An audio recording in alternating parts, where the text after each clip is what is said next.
Yaakov, avant de mourir, bénit ses enfants, et le quatrième garçon, Yehuda, il le bénit avec les mots Lo Yasur Shevet Yehuda, que le sceptre ne va jamais s'écarter de la tribu de Yehuda, de sa descendance, c'est-à-dire que toujours les rois du peuple juif vont être de sa descendance de Yehuda, Ad Kiyavo Shilo, jusqu'à que vienne Shilo, c'est le Mashiach qui est appelé Shilo, parce que la royauté et l'eau est à lui, ou bien parce que Shiloh, les cadeaux vont être à lui, des nations du monde entier vont lui amener des cadeaux. Donc toujours, ça va être dans sa descendance jusqu'à la venue de Mashiach. Le Mashiach aussi sera la descendance de Yehuda.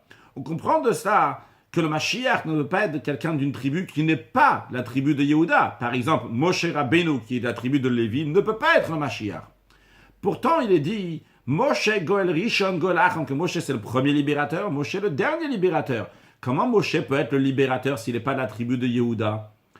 Une des explications est la suivante, que Mashiach va venir grâce à la force de Moshe Rabbeinu. Moshe est premier libérateur dans le sens qu'il donne la force au dernier libérateur, au Mashiach. C'est quoi la force et la particularité de Moshe Rabbeinu? C'est la Torah. Torah de Moshe, la Torah de Moshe.